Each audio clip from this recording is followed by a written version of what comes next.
Piece palace और पिटन क्रिएफ, शांति, कम से कम English बोलने वाले लोगों के बीच तो मेरे ख्यालों में सबसे पहले रही होगी। 1869 में जब ब्रिटेन ने मॉन्स्टर मोनार्क लॉन्च किया, जो उस समय सबसे बड़ा वॉरशिप था, तो किसी अब भूली हुई वजह से इस बात की चर्चा थी कि वह कैसे आसानी से हमारे अमेरिकी शहरों से एक के बाद एक टैक्स वसूल सकता है। कोई भी उसे रोक नहीं सका। मैंने जॉन ब्राइट को, जो उस समय ब्रिटिश कैबिनेट में थे, केबल भेजा। केबल हाल ही में खोला गया था। मोनार्क के लिए पहली और सबसे अच्छी सर्विस, पीबॉडी को घर लाना। कोई सिग्नेचर नहीं दिया गया। अजीब बात है, ये किया गया। और इस तरह मोनार्क शांति का मैसेंजर बन गया, तबाही का नहीं। कई साल बाद मैं बर्मिंघम में एक छोटी सी डिनर पार्टी में मिस्टर ब्राइट से मिला और उन्हें बताया कि मैं उनका युवा गुमनाम कॉरेस्पोंडेंट हूँ। वह हैरान थे कि कोई सिग्नेचर नहीं था और उन्होंने कहा कि उनका दिल इस काम में था। मुझे यकीन है कि ऐसा ही था। उन्हें सारा क्रेडिट मिलना चाहिए। जब सिविल वॉर के दौरान रिपब्लिक को दोस्तों की ज़रूरत थी, तब वे उसके दोस्त थे। वह हमेशा से पब्लिक लाइफ में मेरे पसंदीदा जिंदा हीरो रहे हैं, जैसे मेरे पिता के थे। शुरू में उन्हें एक जंगली रेडिकल कहा गया, लेकिन जब तक देश उनकी बात मानने नहीं लगा, तब तक वे लगातार काम करते रहे। शांति के लिए वे हमेशा क्रीमियन वॉर से बचते, जिसमें ब्रिटेन ने गलत घोड़े का साथ दिया था, जैसा कि लॉर्ड सेलिसबरी ने बाद में माना। यह मेरे लिए बहुत बड़ी खुशनसीबी थी कि ब्राइट परिवार ने मुझे एक दोस्त के तौर पर पार्लियामेंट में मैनचेस्टर ब्राइट की मूर्ति की एक रेप्लिका लगाने का मौका दिया, न कि एक खराब मूर्ति को हटाने का। मुझे ग्रेट ब्रिटेन की पीस सोसाइटी में अपनी शुरुआती यात्राओं में से एक में दिलचस्पी हो गई थी और मैंने इसकी कई मीटिंग्स में हिस्सा लिया। और बाद के दिनों में मैं ख़ास तौर पर पार्लियामेंट में मशहूर मज़दूरों के प्रतिनिधि मिस्टर क्रेमर द्वारा बनाए गए पार्लियामेंट्री यूनियन की ओर खींचा चला गया। मिस्टर क्रेमर की तुलना में बहुत कम जिंदा लोग हैं। जब उन्हें शांति के लिए सबसे ज़्यादा काम करने के लिए 8,000 पाउंड का नोबेल प्राइज़ मिला, तो उन्होंने तुरंत 1,000 पाउंड को छोड़कर बाकी सब, जो ज़रूरी ज़रूरतों के लिए ज़रूरी थे, आर्बिट्रेशन कमेटी को दे दिए। ये एक बहुत बड़ा त्याग था। सच्चे हीरो के लिए पैसा क्या बेकार है। मिस्टर क्रेमर को उनके काम से हर हफ्ते कुछ डॉलर मिलते थे, ताकि वे लंदन में पार्लियामेंट के मेंबर के तौर पर रह सकें, और यहाँ उनकी किस्मत उन्हें शांति के काम में लगाने के लिए मिली थी। ये बहादुरी का सबसे अच्छा उदाहरण है। मुझे 1887 में वॉशिंगटन में प्रेसिडेंट क्लीवलैंड के सामने कमेटी पेश करने में बहुत खुशी हुई, जिन्होंने मेंबर्स का दिल से स्वागत किया और उन्हें अपने पूरे सहयोग का भरोसा दिया। उस दिन से युद्ध खत्म करना मेरे लिए तब तक ज़रूरी होता गया जब तक कि यह बाकी सभी मुद्दों पर हावी नहीं हो गया। पहले हेग कॉन्फ्रेंस के हैरान करने वाले एक्शन ने मुझे बहुत खुशी दी, खास तौर पर हथियार खत्म करने, जो एक सपना साबित हुआ पर सोचने के लिए बुलाया गया। इसने इंटरनेशनल झगड़ों को निपटाने के लिए एक परमानेंट ट्रिब्यूनल की बड़ी सच्चाई बनाई। मैंने इसमें शांति की तरफ इंसानियत का अब तक का सबसे बड़ा कदम देखा, और वह भी बिना ज़्यादा पहले से चर्चा किए, जैसे प्रेरणा से उठाया गया हो। कोई हैरानी नहीं कि इस शानदार आइडिया ने कॉन्फ्रेंस को अपनी ओर खींच लिया। अगर मिस्टर हॉल्स, जिनकी मौत का मुझे बहुत दुख है, आज जिंदा होते और अपने चीफ एंड्रयू डी व्हाइट के साथ आने वाली दूसरी कॉन्फ्रेंस में डेलीगेट होते, तो मुझे लगता है कि ये दोनों शायद युद्ध खत्म करने के लिए ज़रूरी इंटरनेशनल कोर्ट बना सकते थे। वही थे जो अपने चीफ के कहने पर रात में हेग से जर्मनी के लिए निकले थे और जर्मन फॉरेन अफेयर्स मिनिस्टर और सम्राट से मिले और आखिरकार उन्हें हाई कोर्ट को मंजूरी देने के लिए मना लिया, और धमकी के बावजूद अपने डेलीगेट्स को वापस न बुलाने के लिए कहा। एक ऐसी सेवा जिसके लिए मिस्टर हॉल्स इंसानियत के सबसे महान सेवकों में गिने जाने के हकदार हैं। अफसोस, उनकी मौत तब हुई जब वे अभी भी जवान थे। जिस दिन इंटरनेशनल कोर्ट बनेगा, वह दुनिया के इतिहास के सबसे यादगार दिनों में से एक बन जाएगा। ये इंसान द्वारा इंसान को मारने का दिन होगा, सबसे गहरा और सबसे काला जुर्म। इसे हर देश में मनाया जाना चाहिए, क्योंकि मेरा मानना है कि यह किसी दिन होगा और वह समय शायद उतना दूर नहीं होगा जितना सोचा गया था। उस जमाने में जिन्हें अब तक हीरो माना जाता था, उनमें से कुछ गुमनामी में चले गए होंगे, क्योंकि वे युद्ध के बजाय शांति और अच्छी भावना को बढ़ावा देने में नाकाम रहे। जब एंड्रयू डी वाइट और मिस्टर हॉल्स हेग से लौटने के बाद ने सुझाव दिया कि मैं हेग में शांति के मंदिर के लिए ज़रूरी पैसे दूं। तो मैंने उन्हें बताया कि मैं इतना गुस्ताख कभी नहीं हो सकता कि अगर नीदरलैंड की सरकार मुझे ऐसे मंदिर की अपनी इच्छा के बारे में बताए और उम्मीद करे कि मैं साधन दे दूंगा तो इस रिक्वेस्ट पर अच्छा विचार किया जाएगा। उन्होंने यह कहते हुए मना कर दिया ओ कि किसी भी सरकार से ऐसी उम्मीद नहीं की जा सकती। फिर मैंने कहा कि मैं इस मामले में कभी कुछ नहीं कर सकता। आखिरकार डच सरकार ने वॉशिंगटन में अपने मंत्री बैरन गेवर्स के जरिए अप्लाई किया और मैं बहुत खुश हुआ। फिर भी उन्हें लिखते समय मैंने यह ज़रूर कहा कि उनकी सरकार के ड्राफ्ट का पूरा सम्मान किया जाएगा। मैंने पैसे नहीं भेजे। सरकार ने इसके लिए मुझसे पैसे लिए और 1.5 मिलियन का ड्राफ्ट एक यादगार चीज़ के तौर पर रखा गया है। मुझे तो यह बहुत ज़्यादा लगता है कि किसी भी इंसान को इस शांति के मंदिर के लिए साधन जुटाने जैसा नेक काम करने की इजाज़त दी जाए। यह दुनिया की सबसे पवित्र इमारत है, क्योंकि इसका सबसे पवित्र मकसद है। मैं सेंट पीटर्स या भगवान की शान के लिए बनी किसी भी इमारत को भी नहीं मानता, जिनकी, जैसा कि लूथर कहते हैं, हम सेवा या मदद नहीं कर सकते। उन्हें हमारी कोई मदद नहीं चाहिए। यह मंदिर शांति लाने के लिए है, जिसकी उनके भटके हुए जीवों को बहुत ज़रूरत है।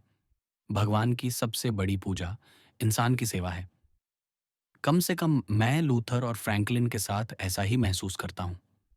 जब 1907 में दोस्त आए और मुझसे न्यूयॉर्क की पीस सोसाइटी की प्रेसिडेंसी स्वीकार करने के लिए कहा, जिसे उन्होंने ऑर्गेनाइज करने का तय किया था, तो मैंने यह कहते हुए मना कर दिया कि मैं बहुत सारे कामों में बहुत बिजी रहता हूँ, जो सच भी था। लेकिन बाद में मेरी अंतरात्मा ने मुझे मना करने के लिए परेशान किया। अगर मैं शांति के लिए खुद को कुर्बान करने को तैयार नहीं था, तो मैं किस चीज़ के लिए कुर्बान होता? मैं किस काम का था? खुशकिस्मती से कुछ ही दिनों में reverend Lyman Abbott, reverend mister lynch और अच्छे कामों के लिए काम करने वाले कुछ और जाने माने लोगों ने मुझसे दोबारा सोचने के लिए कहा। मुझे उनके काम का अंदाजा हो गया और मैंने उनसे साफ साफ कहा कि उन्हें बोलने की ज़रूरत नहीं है। मेरा अंतरात्मा मुझे मना करने के लिए परेशान कर रहा था और मैं प्रेसिडेंट को स्वीकार करूंगा और अपना फ़र्ज़ निभाऊंगा।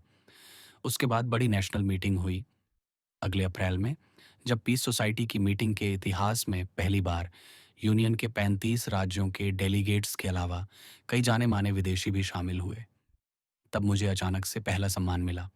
फ्रांस सरकार ने मुझे लीजन ऑफ ऑनर का नाइट कमांडर बनाया था और न्यूयॉर्क में शांति भोज में, जिसकी अध्यक्षता मैंने की थी, Baron d'Estournelles de Constant stage पर आए और एक ज़बरदस्त भाषण में कंपनी के जयकारों के बीच मुझे यह सम्मान दिया।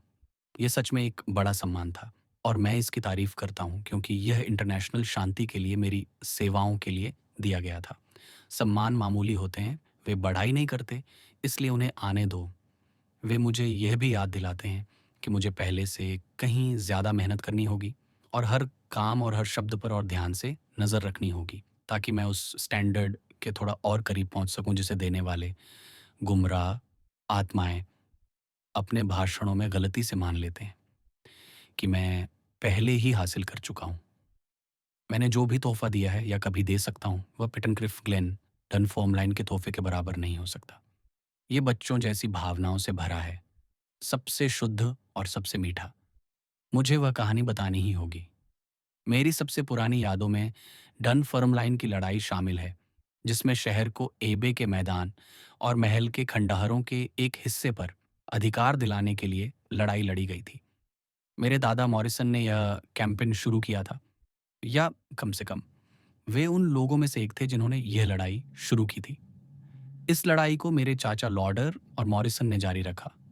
मॉरिसन को एक दीवार गिराने के लिए लोगों के एक ग्रुप को उकसाने और उनका नेतृत्व करने का आरोप लगाकर सम्मानित किया गया। नागरिकों ने सबसे बड़ी अदालत में जीत हासिल की। आर महासिक को तत्कालीन लेयर्ड ने आदेश दिया कि उसके बाद ग्लेन में किसी भी मॉरिसन को आने की इजाज़त नहीं दी जाएगी। मैं अपने भाई चचेरे भाई डोड की तरह एक मॉरिसन होने के नाते बाहर कर दिया गया था। पिटेनक्रिफ के लेयर्ड्स पीढ़ियों से निवासियों से अलग राय रखते थे। जहाँ तक मुझे पता है, ग्लेन अनोखा है। यह एबी और पैलेस ग्राउंड से सटा हुआ है और पश्चिम और उत्तर में यह शहर की दो मुख्य सड़कों के किनारे बसा है। इसका एरिया 60 से 70 एकड़ के बीच अच्छी तरह से सुरक्षित है। इसकी ऊंची पहाड़ियाँ शानदार, जंगलों से ढकी हुई हैं। डनफर्म लाइन के बच्चों के लिए इसका मतलब हमेशा स्वर्ग रहा है। मेरे लिए तो यह निश्चित रूप से था। जब मैंने स्वर्ग के बारे में सुना तो मैंने इस शब्द का अनुवाद पिटेनक्रिफ ग्लेन में किया, ये मानते हुए कि ये मेरे सोचे हुए किसी भी स्वर्ग के जितना करीब है। हम खुशकिस्मत थे। अगर किसी खुले लॉज के गेट से या दीवार के ऊपर से या लोहे की ग्रिल के नीचे से कभी-कभी हमें अंदर की एक झलक मिल जाती थी। लगभग हर रविवार अंकल लॉर्डर डॉड और नाइक को एबी के चारों ओर घुमाने ले जाते थे। उस हिस्से में जहाँ से ग्लेन दिखता था, नीचे बड़े पेड़ों में बिजी कौवे उड़ रहे होते थे। उसका लायर्ड हम बच्चों के लिए रैंक और दौलत का प्रतीक था। हम जानते थे कि रानी विंडसर कैसल में रहती थी, लेकिन वह पिटनक्रिफ की मालिक नहीं थी। नहीं, पिटनक्रिफ का हंट उसके साथ या किसी के साथ एक्सचेंज नहीं करेगा। हमें इस बात का यकीन था, क्योंकि हम में से कोई भी निश्चित रूप से ऐसा नहीं करेगा। मेरे पूरे बचपन में, हाँ, और मेरी शुरुआती जवानी में, हवा में महल बनाने में, जो छोटा नहीं था, शान में पिटनक्रिफ के बराबर कुछ भी नहीं था। अंकल लॉर्डर ने मेरे बड़े होने पर मेरे लिए बहुत सी बातें बताई थीं, लेकिन अगर उन्होंने पहले ही बता दिया होता कि किसी दिन मैं बहुत अमीर हो जाऊंगा और इतना खुशकिस्मत हो जाऊंगा कि पिटनक्रिफ का लैड बनूंगा, तो शायद उन्होंने मेरा दिमाग घुमा दिया होता और फिर मैं इसे डनफर्मलाइन को एक पब्लिक पार्क के तौर पर सौंप पाता। मेरे बचपन का स्वर्ग। मैं उस खासियत को किसी ताज के लिए भी नहीं छोड़ता। जब डॉजर रॉस ने मुझसे कहा कि कर्नल हंट को बेचने के लिए मनाया जा सकता है, तो मेरे कान तुरंत खड़े हो गए। डॉक्टर ने सोचा वह बहुत ज़्यादा कीमत चाहते हैं और मैंने कुछ समय तक कुछ और नहीं सुना। 1902 की पतझड़ में जब मैं लंदन में बीमार था, तो मेरे दिमाग में यह बात घूम रही थी और मैंने डॉ रॉस को फ़ोन करके मुझसे मिलने के लिए कहा। एक सुबह मिसेस कार्नेगी मेरे कमरे में आईं और मुझसे पूछा कि कौन आया है, और मैंने डॉ रॉस का अंदाज़ा लगाया। सच में वह वहीं थे। हमने पिटनक्रिफ के बारे में बात की। मैंने सुझाव दिया कि अगर हमारे कॉमन दोस्त और एडिनबर्ग में रहने वाले मिस्टर शॉ, डनफर्मलाइन के लॉर्ड शॉ, कभी कर्नल हंट के एजेंट से मिले, तो वे बता सकते हैं कि उनके क्लाइंट को किसी दिन मेरे साथ डील न करने का पछतावा हो सकता है, क्योंकि खरीदने के लिए उतना ही उत्सुक कोई दूसरा खरीदार शायद ना मिले और मैं अपना मन बदल सकता हूँ या मर सकता हूँ। मिस्टर शॉ ने डॉक्टर को यह बताते हुए बताया कि अगली सुबह हंट के वकील से दूसरे काम से मिलने का उनका अपॉइंटमेंट है और वे ज़रूर ऐसा कहेंगे। मैं थोड़ी देर बाद न्यूयॉर्क के लिए रवाना हुआ और वहाँ एक दिन मिस्टर शॉ का एक केबल मिला जिसमें लिखा था कि लेयर्ड 45,000 पाउंड ले लेंगे। क्या उन्हें डील पूरी करनी चाहिए?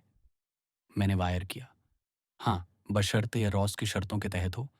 और क्रिसमस की शाम को मुझे शॉ का जवाब मिला, हेल, लेयर्ड ऑफ पिटनक्रिफ।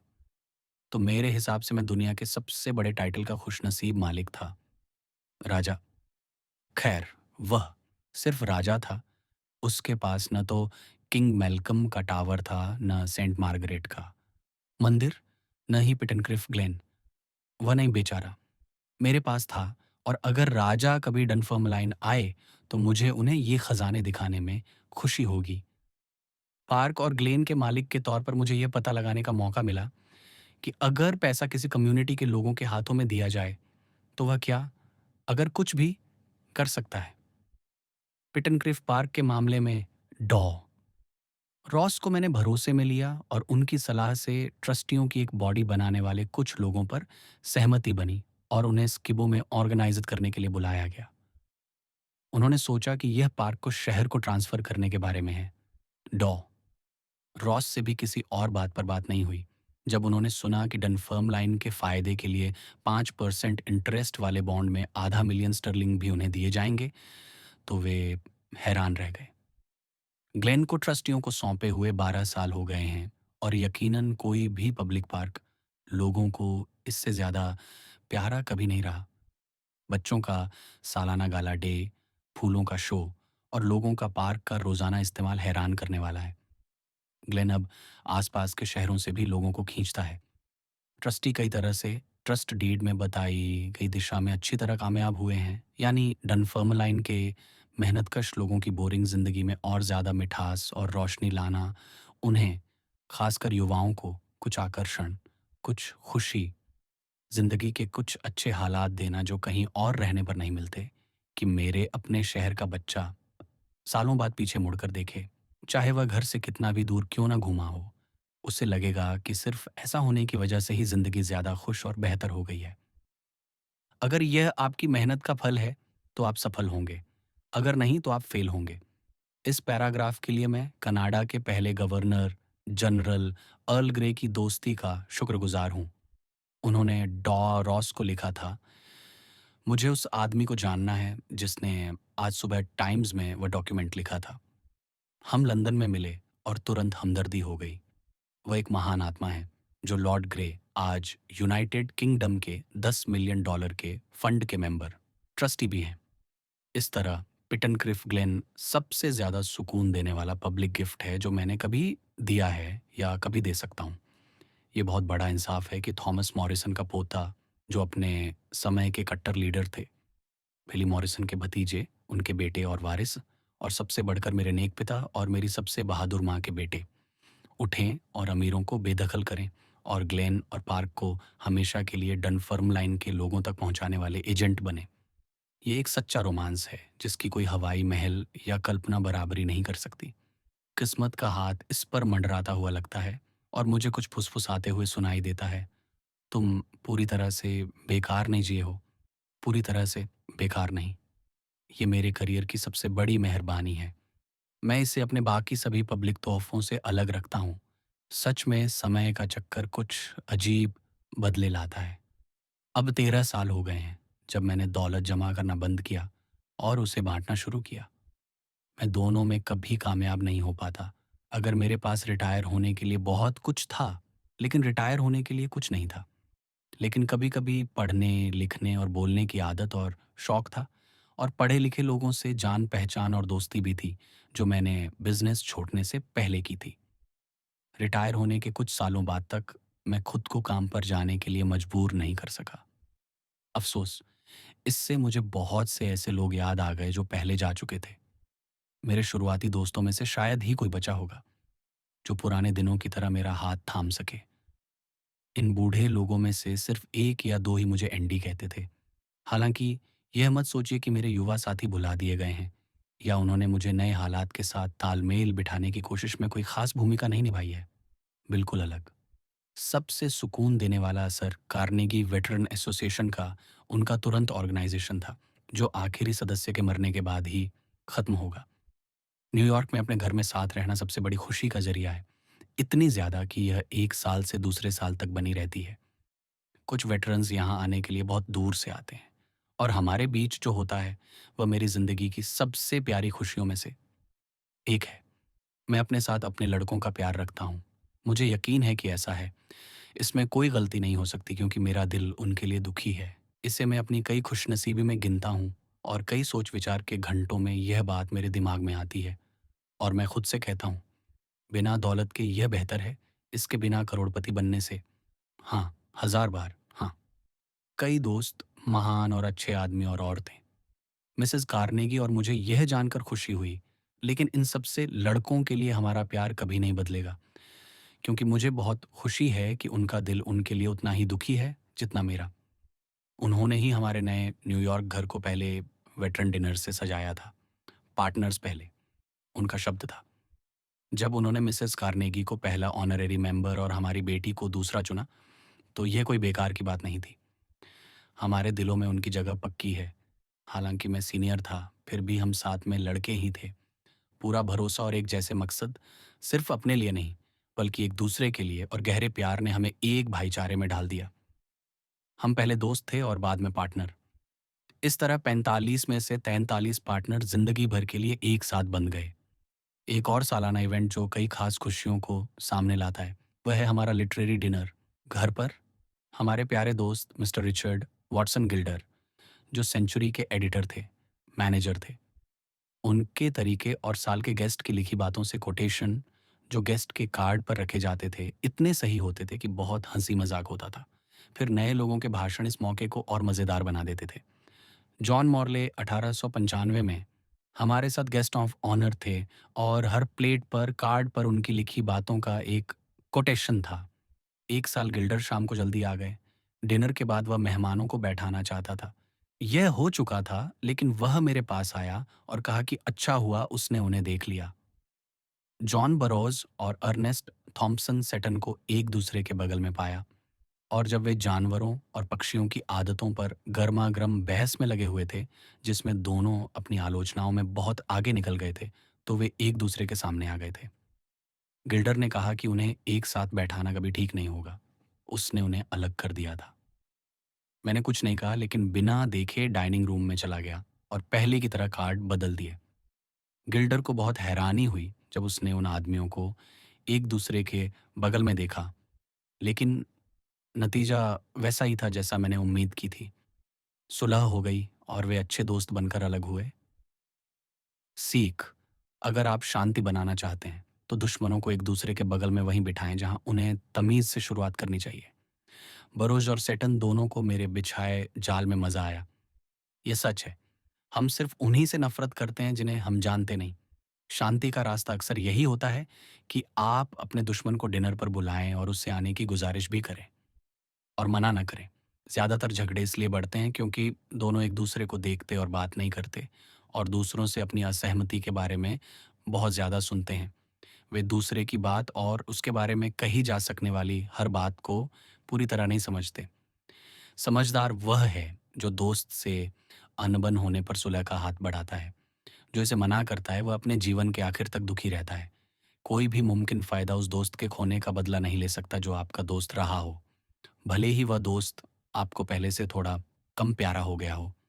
वह अब भी वही है जिसके आप करीबी रहे हैं, और जैसे-जैसे उम्र बढ़ती है, दोस्त तेज़ी से गुज़र जाते हैं और आपको छोड़ देते हैं।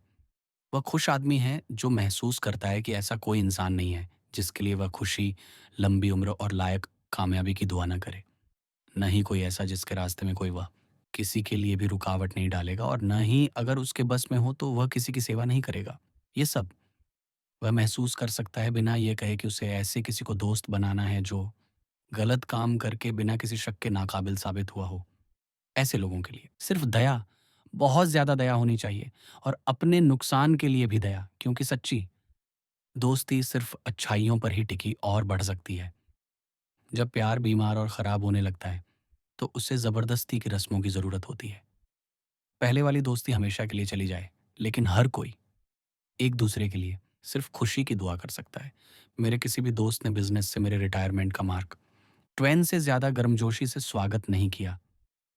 मुझे उनसे यह नोट मिला उस समय जब अखबार मेरी दौलत के बारे में बहुत बातें कर रहे थे। प्रिय सर और दोस्त, आप आजकल अमीर लग रहे हैं। क्या आप किसी फैन को भजन पुस्तक खरीदने के लिए $1.5 उधार दे सकते हैं?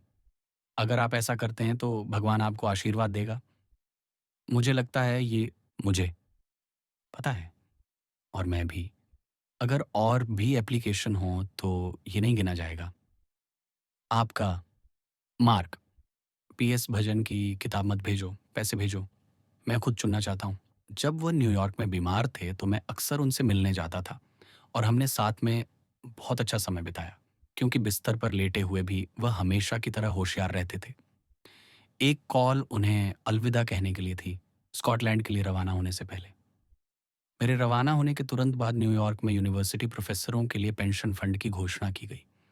इसके बारे में मार्क का एक लेटर सेंट एंड्रयू को एड्रेस करके स्कॉटलैंड में मेरे पास पहुंचा, जिसमें से मैं ये कोट करता हूँ: आप मेरा हेलो ले सकते हैं। अगर आपने मुझे बताया होता कि आपने मेरे बिस्तर के पास क्या किया था, तो आपको वह वहीं मिल जाता। ये एकदम टिन है, और जब ये नीचे आया तो इसने अपना काम पूरा किया। मिस्टर क्लेमेंस मार्क ट्वेन के करीबी लोग इस बात को मानेंगे कि वह चार्म करने वालों में से एक थे। जो जेफरसन अकेले ऐसे आदमी हैं जिनके व्यवहार और बातचीत में उनके जुड़वां भाई जैसा चार्म है। उनका चार्म एक जैसा है। Uncle Rhames, Joel Chandler Harris एक और हैं जिनमें चार्म है, और जॉर्ज डब्ल्यू केबल में भी। हाँ, और जोश बिलिंग्स में भी था। ऐसे लोग खुद की परवाह किए बिना अपने दोस्तों की जिंदगी रोशन करते हैं। वे जहां भी जाते हैं वहां धूप फैला देते हैं। वैन विंकल के शब्दों में, सभी काफी हद तक एक जैसे हैं दोस्तों। उनमें से हर एक निस्वार्थ और दिल का अच्छा है। जनता मिस्टर क्लेमेंस का सिर्फ एक ही पहलू जानती है, मजेदार हिस्सा। इसमें कोई शक नहीं कि वह पॉलिटिकल और सोशल सवालों पर पक्के यकीन रखने वाले और बहुत अच्छे मोरलिस्ट थे। मिसाल के तौर पर जब इग्विनाल्डो को धोखे से पकड़ा गया, तो उनकी कलम सबसे तीखी थी। जूनियस उनके मुकाबले कमज़ोर था। उनके 70वें जन्मदिन का जश्न मनाने के लिए जमा हुई भीड़ अनोखी थी। वहाँ लिटरेचर का माहौल था, लेकिन मार्क करोड़पति, मिस्टर एच रॉजर्स को अपने पास बुलाने के लिए कहना नहीं भूले, जो ज़रूरत के समय उनके दोस्त रहे थे। बिल्कुल मार्क की तरह, बिना किसी एक्सेप्शन के बड़े लिटरेचर वाले अपने भाषणों में सिर्फ गेस्ट के लिटरेचर के काम पर ही बात करते थे। जब मेरी बारी आई, तो मैंने इस बात का ज़िक्र किया और उनसे कहा कि वे ध्यान दें कि हमारे दोस्त ने एक इंसान के तौर पर जो किया है, वह उतना ही ज़िंदा रहेगा जितना उन्होंने लिखा है। सर वाल्टर स्कॉट और वह एक दूसरे से बहुत जुड़े हुए थे। स्कॉट की तरह हमारा दोस्त भी पार्टनर्स की गलतियों की वजह से बर्बाद हो गया था, जो बुरी तरह बैंकरप्ट हो गए थे। उसके सामने 2 रास्ते थे। एक आसान, सरल और छोटा रास्ता, लीगल रास्ता। अपनी सारी प्रॉपर्टी सरेंडर करो, बैंक्रप्सी से गुज़रो और नई शुरुआत करो। बस इतना ही उस पर क्रेडिटर्स का बकाया था। दूसरा रास्ता, लंबा, कांटेदार और बोरिंग, ज़िंदगी की लड़ाई जिसमें सब कुछ कुर्बान हो गया था। ये 2 रास्ते थे और उसका फ़ैसला यह था। मुद्दा ये नहीं था कि मुझे अपने क्रेडिटर्स का क्या देना है, बल्कि ये था कि मुझे खुद का क्या देना है। ज़्यादातर लोगों की ज़िंदगी में ऐसे समय आते हैं जब यह पता चलता है कि वे बेकार हैं या खरा सोना। मुश्किल में लिया गया फैसला ही इंसान को साबित करता है। हमारा दोस्त आग की भट्टी में एक इंसान के तौर पर गुस्सा और हीरो बनकर उभरा। उसने दुनिया भर में लेक्चर देकर अपना पूरा कर्ज चुका दिया। एक मज़ेदार गाली, मार्क ट्वेन, ये तो आम राय है, लेकिन मिस्टर क्लेमेंस का क्या? एक आदमी और हीरो, क्योंकि वह दोनों हैं और सर वॉल्टर के साथ सबसे आगे भी हैं। उनकी पत्नी उनकी हीरोइन थी, वही थीं जिन्होंने उन्हें सहारा दिया और उनके साथ दुनिया भर में उनकी गार्जियन एंजेल की तरह घूमी और उन्हें सर वॉल्टर की तरह जीतने में काबिल बनाया। यह बात वह अपने करीबियों को बताना कभी नहीं भूलते थे। मेरी ज़िंदगी में कभी भी 3 शब्दों ने इतना गहरा दर्द नहीं दिया, जितना मिसेस क्लेमेंस के गुज़र जाने के बाद पहली बार फ़ोन करने पर बोले गए थे। खुशकिस्मती से मैं उन्हें अकेला पाया और जब मेरा हाथ अभी भी उनके हाथ में था और दोनों में से किसी के एक भी शब्द बोलने से पहले उन्होंने मेरे हाथ के और ज़ोर से दबाव के साथ ये शब्द कहे, एक बर्बाद घर, एक बर्बाद घर। चुप्पी कभी नहीं टूटी। मैं यह सालों बाद लिख रहा हूँ, लेकिन फिर भी मैं उन शब्दों को फिर से सुनता हूँ और मेरा दिल जवाब देता है। एक दया, जो हमारे पुरखों को नहीं मिली, आज हमें मिलती है। अगर अंदर का जज हमें यह ज़िंदगी अच्छी तरह जीने के बाद बरी करने का फ़ैसला सुना दे, तो हमें किसी दूसरे जज से डरने की ज़रूरत नहीं है। अपने आप से सच्चा रहो और यह रात के बाद दिन की तरह आएगा। फिर तुम किसी इंसान से झूठ नहीं बोल सकते। धरती पर कुछ सालों की कमियों की वजह से हमेशा की सज़ा, भगवान जैसी सज़ा के बिल्कुल उलट होगी। शैतान खुद इससे पीछे हट जाएगा।